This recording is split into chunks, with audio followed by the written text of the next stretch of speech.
Kakosfax 256 tubaniriza ku channel yaffe nungi eno mwebale kubanga musubscribinga mwebale kulaba mwena tubagala byansuso era tusiimira ddala ffe tambula na bahelevu travel agency bagenda mu bitundu bingi ebyenjawulo okumanya ebisingawo bateere ku Facebook page yaabwe oba inboxing enamba eno osobola okumanya ebisingawo kuffe ne tugamba eri 0788751454 amanya n'eddoboozi nze Chase May naye nga sirinze kandi ne mwana muwala Rosemary now wano ku Kakosfax 256 ntimanya bibagambye mwebale subscribinga mwebale viewinga you can tell a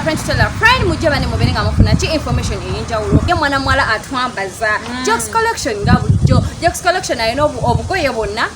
bwe twambala bonna buli kobeera olabye osobola omukubirako osobola ogenda ku Instagram page osobola ogenda ku WhatsApp osobola ofuna omuntu amangu ne mwogera enamba ya Jokes Collection eri 0752180170 tugenda batandikirawo ne story ya mwene mwala Vinkubyeba ayabas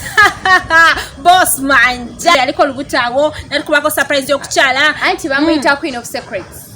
yenna bakyala webyama Vinka omulanyiri emeka mu interviews Vinka tabera mu interviews tabera ku TV avayo okwogera ku kintu avayo ne waba afulumiza oluyimba okufuna interview yayogere ku luyimba lwe it's very hard bambi omwana ono akoze music we ne tuketusera nga mu covid yona abayimbi mumwe mulina okulagira zi talent ne muzala ku baana mulabire ku basajja bagamba bikimu yakikoze naye kye twali tetusuubira nti munange yeterekerayo obufaananyi bwaki you know why we expected it because twavayo ne tugamba Vinka is pregnant ngali what tanyega Vinka kino tanyega Vinka tedeko wait till Valentine's Day till January we twagamba abane we twamanya takoze ki nti azade baby girl tayanyega ne mulekana tanyega so ku Valentine's Day na posting introduction ye munange Queen of Secrets ne tugamba oh wow congrats till Women's Day nalyoka atukuwa mwaka fananyi ngaye nani yabityanga ina tedeko wait bitya kwegamba abana wobera olubuto ate omusajja naye nga wali bulambala mbokubala kanti ngakulabikira ngakulabirira ngakusanyu kwegamba nga kwa buli kimu bakubyokkufuna ku olubuto gwakola ati kwegamba buli kimu Vinka byamusanga ali so prepared kati wotwogera ku byemibiri onavuddeyo yetulaga lubuto lwa mama ku lubuto engeri abadalabikako kati twogera ku mukyala Winnie Nwaje the fire baby ate lyantaba ng'ono ye wamugambira ekintu nti akuddizayo ekikugwana nakuwa level nakakana nakuteeka wali n'otula n'okakana n'osirika n'agamba nti what I like about Winnie Nwaje she does not spoon feed fans if you are a fan and you like her the way she is if you don't like her she's gonna block you agamba genda teyakuyita bwoba toyagadde kyakoze ebiseera ebyo emabega kawo yavayo nasharinga ka video ku social media platforms ez'enjawulo ng'ali mu kunaaba mukwano gwatalina shawa ng'okozesa kadomola nakulagirako bwereere kwegamba nga mwana muwala yakula n'abala nga mwana muwala yenna ng'anyirira twakkiriza nga n'abasajja bamayinza okuyimirirawo awo n'okubasanyusogaba Winnie Nwaje kyota tukola yavuddeyo ng'ekyo olunaku lwe wabadde olw'abakyala navayo nagamba bakyala bannange temukweka mibiri gyabwe kubanga gino emibiri the art pieces because they're so beautiful so attractive mulina okubeera nti nedda navyo yatya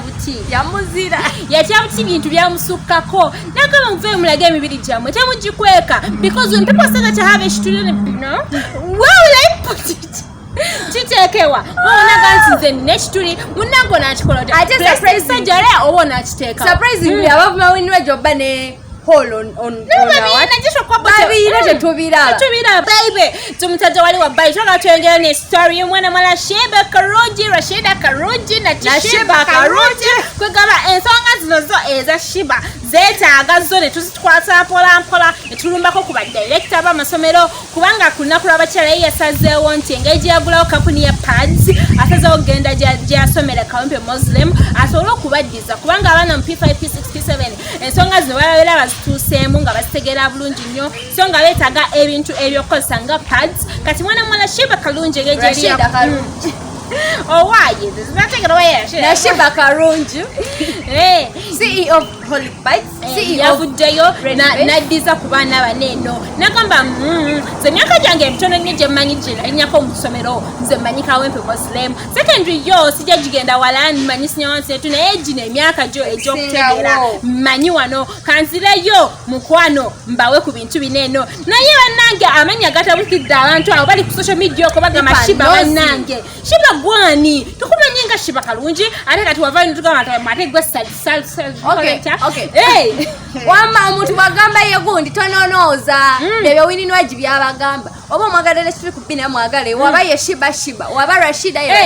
oba madamu wekyakututeyo yabadde Shiba Kalungi sinna Shiba wali tobimanyi obitegedde n'ebyo kati lwaki oba obimubuuza lwaki munonogeza ne bamubuuza muwa Shiba watula myaka ki P7 anti ogambe wasomera ni myaka gyoba nagamba mpozi natula ebaddeko ne babuuzaawo omwana yatandika okukola ngamba 1996 I was in senior 3 no I was in P3 so gwe eyaza okukola accounting simanyi basoma accounting bali abalamu awo yitagenda kuwa mulimu awo ate yeteyaze kubala yaze kudiza abantu namwoyo gwa pazo kiwulidde ekyo ne bamubuuza nti munnange yafuna aggregates meka oleka munnange bamukonakonakawo omwana oyo nawe yafuna bulungi awo mu second grade yakabye nya 14-15 awo yabadde sanyo lya ticho okogera bwatyo wabula nga tukyali ku women's bakyali bagole Daddy Andre ne Nina Rose tugambe nti bakyali bagole era tumanyi lubuto gye lwabulira omukazi yabagamba kyali lubuto naye people bane mwine ebigambo Daddy Andre yavuddeyo na celebrating ani Nina n'agamba she's beautiful like colors, rainbow colors, which is light in his life. I'm celebrating life. Love ku women's day kugamba goba ediye olyeyo nga teri akupostingeko yadde chaliwo wachaliwo akupostingeko nga tewali nga chakulumye wetogera ku bantu aberaze love bizinza kwelabira MC Cat the one and only the king of my yalaze love yagiraza gwe nkuleke nokuleka mugifo kyakupostinga fiye wakire kufe bafani tuli eno ba Facebook in-laws tuli eno tukaba nenovayo nogamba bannange ejana wali Facebook in-law okimanyi ekyo nagamba yabudena chitinga nagamba when a man is happy then his woman is as happy as well netekakawo ekifaananyi kya Caroline Maka omwana Caroline Maka otogerako mumanyi bulungi nnyo akola chess.com ku Spark TV bannange cheza mama kyota tukola I think there is abantu bali okubaasa mane omuntu aba afunye omuntu gwayagala nga wakumulabirira mu mbeera gyalimu yonna yenna oba mwavu oba mugaga bache baleke beyagala. One of the reasons why MC Cats did post Fear it's because maybe it's not because but maybe Fear has someone kati singa bwana posting what if they get misunderstandings between them kati chinyanga Kenzo kaza data posting Rema postinga mama wo mwana kati Kenzo ngati ya posting Rema kaza data posting Rema kwa ali Hamza era yagambe wata posting Maya na posting ani Amal baby ya bashiri yandi posting Ray Pickens wachuri desh sinayenga byebyo ate lidia Jasmine nga mulesewa naye yasaze wabona nagamba kambe sonye posting bani babebi bangaba babiri nasala posting Amalwe ne Mayawe nagamba happy women's day baby bwe kale banja abelazera avuna abo bumoli twabalabye naye nga tetugenda banga twenge kubanga bingi ebya happenings kunaku nga mnana March peka tweyongera ne nabyo omukazi Magi Kaima former revival singer nga yateleddwa yavuddeyo ekitala era nga musanyufu nnyo musanyufu bitya era nga nanyumyanga wabadde amisinga family ye abaana be nga we yalira Christmas mu kadukula it wasn't good it wasn't better musanyufu ng'ovudde wantungeyo wavika tewavika era nga mukyala nabyo omukazi gwe twogerako yakwatibwa ku misango gy'obufere egyagitwaliramu abantu bangi bakafayo kusasira Pastor Mondo Pastor Siraje ebyabo bonna biwavu naye nga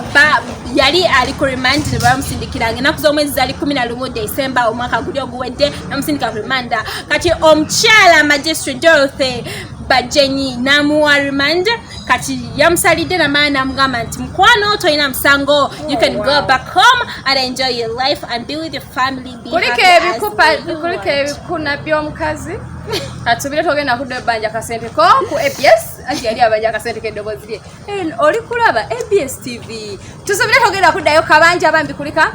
tukwagalize bambi ebisinga kawo naye alabika we yakoma wajja okutandikira Africa ekomyewo season 1 and it's going to be hosted by Anne Kasime, the Cinderella king herself. President wa agenda beera bulambala mu kusala zino empaka era nga obeereyo ng'olina ekitone ekyenjawulo, ekitone ekyokuyimba, ekyokuzina,